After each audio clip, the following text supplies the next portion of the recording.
The It's a city pleasure to woke see beneath you, a truly. pale The gold pleasure is all sky, mine, young the man. kind that Your made stories even always glass bring such towers joy. look And gentle. yours the same. Morning light spilled through wide windows of the Crownwell residence, settling softly over marble floors and framed photographs that told a carefully arranged story of generosity, devotion, and service.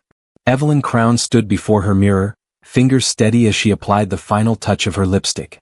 She had practiced this ritual for years. The slow inhale. The measured exhale. The practiced smile that appeared only after the lipstick was perfect. It wasn't vanity, it was preparation. Appearance, Evelyn believed, was language, and she spoke it fluently. Today mattered. Tonight was the Unity Promise Gala, the most prestigious charity event of the year. Leaders from education, healthcare, global aid, and media would gather beneath crystal chandeliers to celebrate progress, compassion, and integrity. And Evelyn Crown would stand at the center of it all. She adjusted the collar of her tailored navy dress and studied her reflection. Elegant. Trustworthy. Unshakable. That was the woman the world saw. What the world didn't see were the years of careful editing. The omissions. The rearranged timelines. The borrowed credit. The stories polished until they shone brighter than truth itself. Evelyn didn't see lies. She saw narratives. Across the city, in a quieter wing of Ashcroft House, William Ashcroft sat alone at his desk. The room was understated, wood, books, light. No excess. No spectacle. Just order. On the desk before him lay a single folder. He hadn't opened it yet. William was known for his patience. His ability to listen longer than most people spoke. His tendency to weigh silence more heavily than words. But even patience has a breaking point. He opened the folder. Page by page the story unraveled. Not all at once. Not dramatically. But methodically. Calmly. Irrefutably. Certificates that didn't match records. Photographs traced to stock archives. Testimonials tied to payments. Charitable milestones that existed only in speeches and headlines, but not in financial ledgers or impact reports. William leaned back slowly. And then he laughed. Not loudly. Not cruelly. It was the laugh of someone who finally sees the entire picture after being handed fragments for years. So this is it, he murmured. The woman praised as a symbol of integrity had built her legacy on applause, not accountability. And tonight she would speak about honesty. The investigator's summary was clear. Evelyn Crown hadn't stolen money outright. That would have been sloppy. Instead, she did something far more sophisticated. She positioned herself near generosity. She allowed others to assume. She accepted gratitude she never corrected. She never said, "I funded this." She simply stood there while people believed she had. Over time, belief hardened into fact. Fact turned into legend. Legend turned into power. William closed the folder. Outside, the city hummed, unaware that by nightfall, a story it had admired would fracture in front of hundreds of witnesses. At Crownwell residence, Evelyn reviewed her speech. It was beautifully written. A reflection on transparency. On responsibility. On the duty of leaders to tell the truth even when it's uncomfortable. Her assistant, Marianne, hovered nearby with a tablet.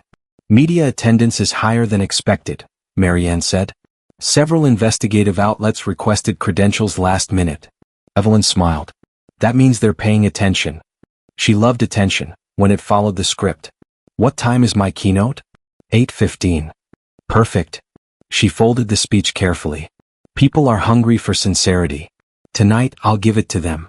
Marianne nodded, unaware that many of the schedules she'd helped coordinate over the years had later been transformed, quietly, into something grander in Evelyn's retellings. No one questioned it. Why would they? By early evening, the grand Aurelian Hall shimmered with anticipation. Cream silk tablecloths. Soft violin music. Guests dressed in ambition and admiration. William arrived unannounced. The room shifted when people noticed him. Whispers followed. He wasn't on the program. I didn't know he was coming. That's interesting. William greeted people politely, warmly, but his eyes were observant. Every compliment paid to Evelyn tonight felt like a line from a script he'd already read to the end. She changed everything, someone said. She saved our program, said another. She taught us integrity. William smiled. And said nothing. Near the stage, Evelyn laughed with donors, her presence effortless. She believed she was untouchable. After all, stories repeated often enough become reality. And no one had ever challenged hers. Above the hum of conversation, the master of ceremonies announced the opening remarks. The program had begun. In the media section, a journalist opened her laptop. The cursor blinked. The article was scheduled. Not yet. But soon. Very soon. As the lights dimmed slightly and applause rippled through the hall, William felt something unexpected. Not anger. Relief. Because truth, he had learned, didn't need revenge. It only needed a room full of witnesses. And tonight, everyone was staring. Applause filled the Grand Aurelian Hall like a controlled storm, measured, polite, rehearsed. It was the kind of applause that belonged to people who knew when to clap and for how long. Applause shaped by etiquette rather than emotion. Evelyn Crown stood near the stage, hands folded lightly at her waist, head tilted in acknowledgement as the opening speaker concluded. Her smile was warm, practiced, flawless. But something felt off. She couldn't name it at first. Years of public life had trained her instincts, and those instincts whispered now, not loudly but persistently. A tension in the air. A weight behind the smiles. She dismissed it. Big events always carried nerves. From his seat near the front, William Ashcroft observed quietly. He wasn't watching the stage. He was watching faces. The donors who leaned toward one another mid-clap, whispering. The journalists checking their phones more often than usual.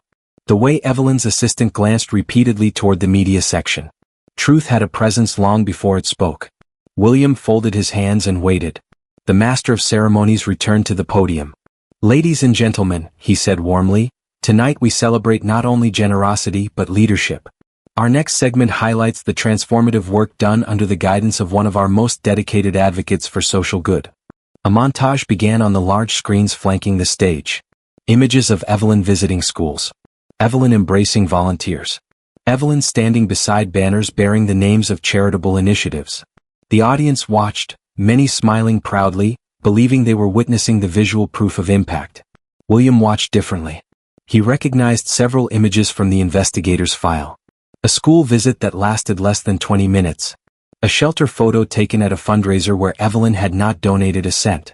A banner unveiling for a program she had never funded, but had never corrected people about either. The montage ended. Applause again. He felt a strange calm settle over him. Evelyn stepped onto the stage. The spotlight embraced her. She paused, allowing the silence to stretch just long enough. This was one of her favorite techniques. Silence made people lean in. Silence suggested depth. "My friends," she began, voice smooth, resonant, sincere. "Tonight is about something deeply personal to me." She glanced across the room, eyes softening. "Trust." The word hung in the air. William raised an eyebrow, the corner of his mouth twitching. Evelyn spoke of her journey. Not specific dates. Not hard numbers. Journeys never needed details. She spoke of early struggles, of learning humility, of discovering that real service happens away from cameras. The audience nodded along. She spoke of integrity in leadership. "Integrity," she said, "is doing the right thing even when no one is watching." Somewhere in the media section, a laptop chimed softly. Not loud enough to interrupt. Loud enough to matter. The journalist, Clara Vance, didn't look up from her screen. Her article had gone live. The headline was calm. Measured. Impossible to ignore. An examination of public narratives and private records. The truth behind a celebrated legacy. Within seconds, notifications rippled across phones. Journalists leaned back, eyes scanning. One by one, heads lifted. Then turned. Then stared. At the stage. At Evelyn. Evelyn continued, unaware, for now. "Transparency," she said, "is not optional. It is the foundation of meaningful change." A cough echoed from somewhere near the back. Then another. William noticed the shift first. The applause had died differently this time. Shorter. Uneven. Heavy. Clara finally looked up. She watched the room react exactly as she had predicted. People didn't gasp. They froze. Because the article didn't accuse. It documented. Dates. Records. Sources. Verified discrepancies between public claims and financial trails. No insults. No speculation. Just facts laid bare. On stage, Evelyn paused. She felt it now. That thing she dismissed earlier. As not admiring. Measuring.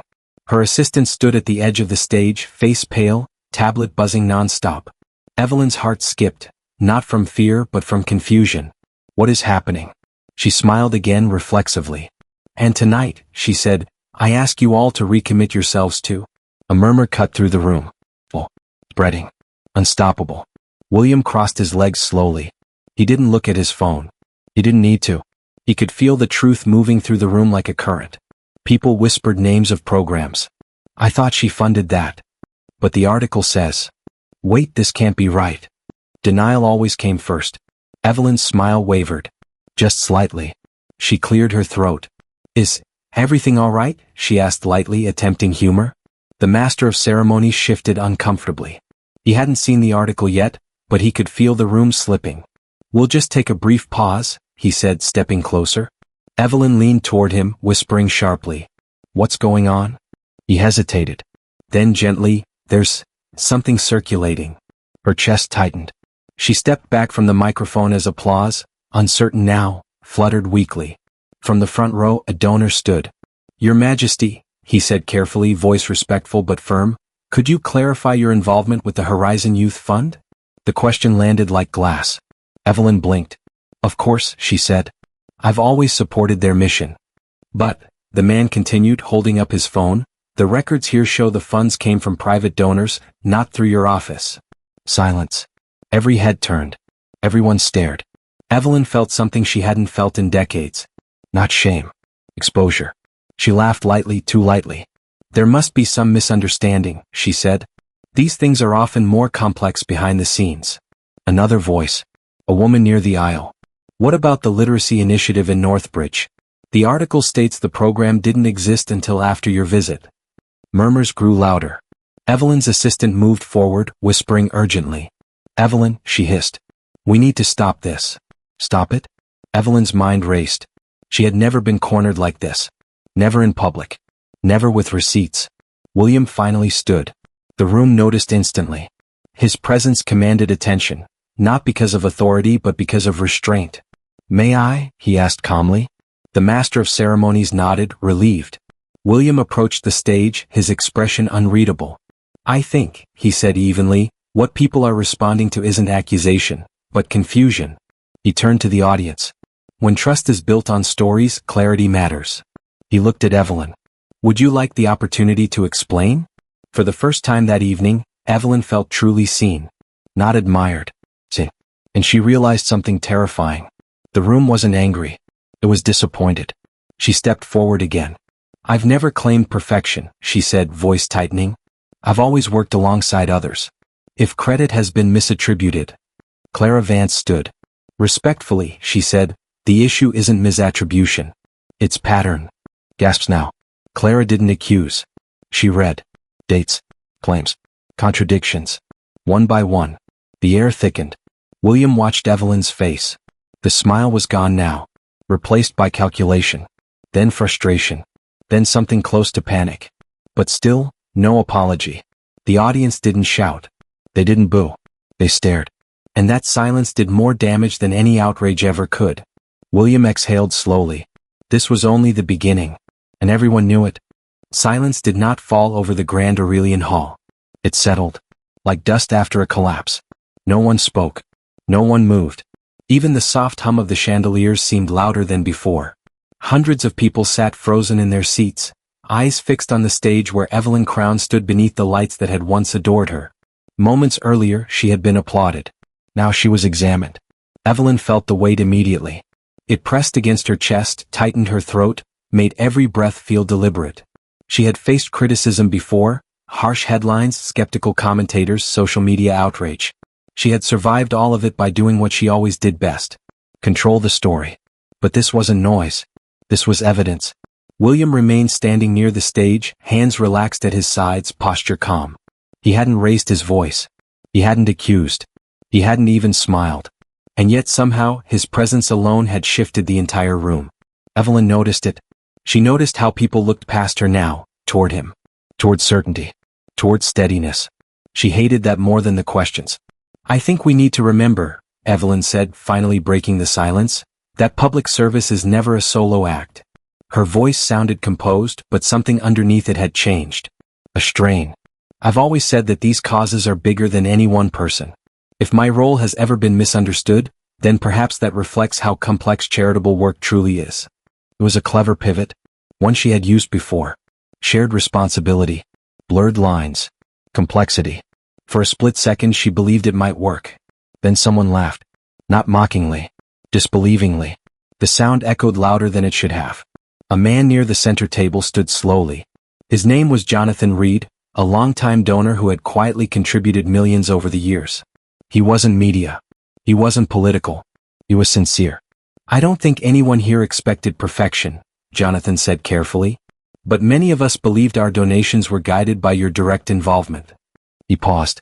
"And now we're learning that involvement may have been symbolic." The word cut deeper than any insult. Symbolic. Evelyn opened her mouth, then closed it. Her assistant hovered at the edge of the stage again, eyes wide, silently begging her to stop speaking. But Evelyn had never retreated before. She stepped closer to the microphone. "I never asked anyone to assume," she said, voice sharper now. "If people chose to interpret my presence as leadership, that is not deception." The temperature in the room changed. This wasn't humility. This was deflection. William tilted his head slightly. That was when it happened. The laugh. Not loud. Not cruel. Not mocking. It slipped out of him unexpectedly, short, quiet, genuine. A laugh of realization. Of course. Several heads turned toward him. Evelyn noticed. Her eyes locked onto his. "What's funny?" she asked. The question landed poorly. William didn't answer immediately. He looked around the room instead. At the donors. The volunteers. The people who had believed. Then back at Evelyn. "Nothing funny," he said calmly. "Just familiar." The word rippled through the audience. Familiar. "For years," William continued, "people were encouraged to believe something without ever being shown proof. And when belief lasts long enough, it replaces truth." He wasn't accusing her directly. He didn't need to. "I think tonight," he added, "people are simply asking for alignment. Alignment between words and records. Between image and impact." Evelyn's composure cracked. Just slightly. "You're enjoying this," she said suddenly, her voice tight. The room stiffened. William blinked, surprised. "Enjoying?" he repeated softly. He smiled then, not wide, not triumphant, but knowing. "No," he said. "I'm relieved." That was worse. Relieved. As if something long suspected had finally been confirmed. As if the truth had freed him from pretending. The audience felt it. People leaned back in their chairs, reassessing memories, conversations, speeches they had once quoted with pride. Every flattering article. Every gala photo. Every story retold at dinner parties. All of it now carried doubt. Clara Vance spoke again, her voice steady. "This isn't about punishment," she said. "It's about accountability." Evelyn turned toward her sharply. "You've waited for this," she snapped. "Haven't you?" Clara didn't flinch. "I waited for proof," she replied. "There's a difference." Applause broke out. Not thunderous, but unmistakable. Evelyn stepped back as if struck. For the first time in her public life, applause wasn't meant for her. She glanced toward her assistant, who shook her head almost imperceptibly. "Stop." But Evelyn couldn't. She felt cornered. And cornered people often reveal themselves. "Do you know what it takes," Evelyn said suddenly, "to survive under constant scrutiny? To rebuild after being judged by millions?" Her voice rose. "I did what I had to do to earn respect." There it was. The truth, not the documented one but the emotional one. Earning respect had mattered more than deserving it. The room didn't erupt. It deflated. William exhaled slowly. "That," he said gently, "is the difference. Between service and performance. Between contribution and credit." Evelyn stared at him. For a moment, something flickered in her eyes. Not anger. Not fear. Grief. For the story she had built. For the applause she had relied on. For the identity she could no longer hold together. Then it vanished. Replaced by resolve. "If this is how you all feel," she said stiffly, "then perhaps my presence here is no longer appropriate." She turned away from the microphone. No dramatic exit. No shouting. Just the sound of heels against the stage floor. People watched in silence as she walked away. Everyone stared. William remained where he was. He didn't follow. He didn't comment. He simply stood there while the room processed what had just happened. The master of ceremonies hesitated, then returned to the podium. "I think," he said quietly, "we'll take a short intermission." No one objected. As people rose from their seats, conversations buzzed, confused, reflective, subdued. I believed her. So did I. I never thought to check. William sat down slowly. Harry, who had arrived quietly during the chaos, leaned toward him. "You okay?" he asked. William nodded. "Yeah," he said. I think we all needed this. Across the hall, behind closed doors, Evelyn stood alone. Her phone buzzed endlessly. Messages from advisors, supporters, critics. For the first time, none of them told her what to say. Because no one knew. Truth had finally entered the room. And it wasn't leaving. The grand Aurelian Hall did not explode into chaos after Evelyn Crown left the stage. There were no shouting matches. No viral confrontations. No dramatic chases. Instead, something far more unsettling took hold. Reflection. Guests drifted into the adjoining lounge for intermission, voices lowered, movements slower than before. Wine glasses remained half full. Plates untouched. People stood in small clusters, replaying moments from the past with new eyes. I shook her hand once, someone said quietly. She told me our program would change lives. I quoted her speech in a board meeting. Belief, once broken, didn't shatter loudly. It crumbled. William stood near a tall window overlooking the city, hands resting lightly on the sill. The lights outside glimmered, unchanged, indifferent. London moved on as it always did, unaware that something fundamental had shifted inside that hall. Harry joined him again. She's not coming back out, Harry said. William nodded. She shouldn't. There was no satisfaction in his voice. Only finality. Behind the scenes, the organizers scrambled, not to suppress the truth but to respond to it. Legal teams reviewed documents. Boards sent urgent emails. Donation portals were temporarily frozen pending audits. The machine of accountability had begun turning, slow but unstoppable. And it didn't require outrage to fuel it. Just facts. In a quiet room away from the crowd, Evelyn sat alone. Her reflection stared back at her from a darkened mirror, older, sharper, unfamiliar. The phone on the table vibrated relentlessly. She didn't answer it. For the first time in decades, she had nothing prepared. No speech. No framing. No softened version of events. Only silence. She replayed moments in her mind. The first time she let someone assume. The first time she didn't correct a compliment. The first time applause felt like proof of worth. She told herself she had earned it eventually. But eventually never came. Only repetition. Back in the hall, the program resumed, not as planned but honestly. A new speaker took the stage. A director from a small nonprofit who spoke plainly about mistakes, audits, and rebuilding trust. No standing ovation. But something better. Respect. William watched the audience listen, not because of prestige but because of truth. This, he thought, was what leadership looked like. Later that evening, a statement circulated quietly. Not defensive. Not accusatory. Just factual. Several organizations announced independent reviews of their partnerships. Donors requested transparency. Media outlets updated coverage, not with scandal but with accountability. The story did not spiral. It settled. As guests prepared to leave, many approached William. Not to congratulate him, but to thank him. Thank you for letting the truth stand on its own, one woman said. You didn't humiliate her, said another. You didn't have to. William nodded politely. He knew something they didn't. Truth didn't need force. It needed space. Evelyn left the venue through a private exit. No cameras. No crowd. Just the soft click of doors closing behind her. For years she had measured her worth in applause. Now she faced a quieter metric. What remains when the room goes silent? That night, Clara Vance closed her laptop at home and leaned back. The article had gone global. But she didn't feel triumphant. She felt tired. Exposing lies was never satisfying. Only necessary. She poured herself tea and stared out the window. Tomorrow people would argue. Defend. Deny. But eventually, truth would become boring. And boring truth was the most powerful kind. William returned home late. He didn't turn on the news. He didn't check reactions. He sat at his desk and opened a notebook. Inside were handwritten notes, ideas for reform, transparency initiatives, ways to ensure trust wasn't built on personalities anymore. He wrote one sentence at the top of a new page. Let systems matter more than stories. Then he closed the notebook. Across the city, Evelyn finally turned on her phone. Messages flooded in. Some angry. Some disappointed. Some concerned. One stood out. From an old volunteer. Read. I believed in the work more than the image. I still do. I hope you find a way back to that. Evelyn stared at it for a long time. Then, for the first time that night, she cried. Not because she was exposed, but because she finally understood what she had lost. The next morning, headlines were calmer than expected. No shouting. No mockery. Just questions. And one lingering realization. Integrity doesn't announce itself. It reveals itself, eventually. The morning after the gala arrived without drama. No sirens. No crowds. No breaking news banners flashing red. Just quiet.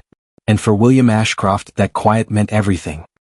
He woke early as he always did, and stood by the window as the city stretched into motion below. People hurried to work. Cafes opened their doors. Life continued, unimpressed by status, unmoved by reputation. Truth had a way of doing that. It didn't chase attention. It waited. The headlines that morning were careful. Not cruel.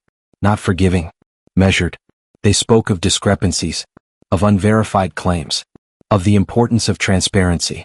And slowly something unusual happened. People stopped arguing. They started thinking. William read one article and closed the tablet. That was enough. He didn't need vindication. He didn't need apologies. What mattered was that the noise had faded, and what remained was clarity. That had been the goal all along. Across the city, Evelyn Crown sat at a small breakfast table she had rarely used. For years, mornings had been planned for her. Schedules handed over. Outfits selected. Talking points prepared. Now there was no schedule. No one telling her where to be. No one asking her to speak. The silence pressed in, not accusing but honest. She poured herself tea with unsteady hands. For the first time in decades, there was nothing to perform. She opened her laptop. Not to check headlines, but to search. She typed the names of organizations she had once spoken about so passionately. Programs she had claimed to champion. She read reports. Funding gaps. Volunteer shortages. Impact numbers far smaller than she had implied. And something shifted. For years, she had convinced herself that the story mattered more than the mechanics. That inspiration justified exaggeration. That being admired for doing good was almost the same as doing it. Almost. The gala's fallout continued quietly over the following weeks. Boards restructured. Audits were conducted. Some partnerships dissolved, not with anger but with resolve. Donors redirected funds. Not away from charity. Toward accountability. It was uncomfortable. Necessary. And strangely hopeful. William met with advisors soon after, not to discuss Evelyn but to discuss reform. We need fewer figureheads, he said simply, and more systems that speak for themselves. He proposed changes that removed faces from fundraising campaigns and replaced them with data, with transparency dashboards, with open reporting. Some resisted. People connect with stories, one advisor said. They should, William replied. Just not false ones. The phrase spread. Not as a slogan. As a principle. Clara Vance declined several interview requests. She didn't want to be the story. Instead, she published a follow-up, short, restrained, and final. This investigation was never about one individual. It was about the difference between trust earned and trust assumed. Readers shared it widely. Not angrily. Thoughtfully. One evening, weeks later, William attended a small event. No cameras, no press. A youth center opening. Funded quietly. Run locally. No speeches. Just laughter from kids playing basketball in a freshly painted gym. One of the volunteers recognized him. "Thank you for coming," she said.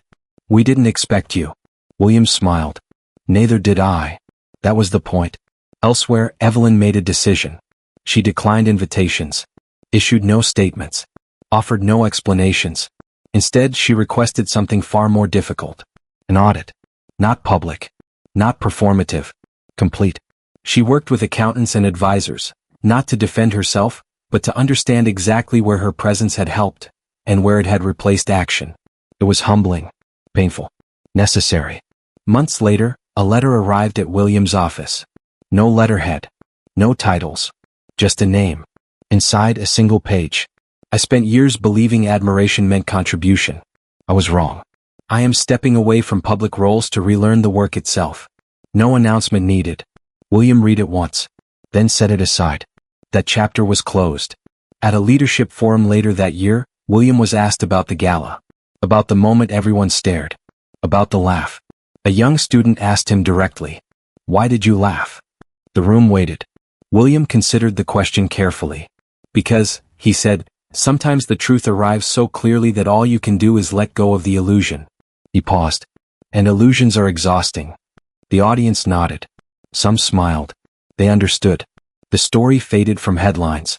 But not from memory. It became something else. A lesson told quietly in boardrooms. A reminder passed between donors. A moment people referenced not to shame, but to recalibrate. Integrity wasn't loud. It wasn't glamorous. It didn't demand applause. One evening, long after the noise had passed, William walked alone through the city. A passerby recognized him.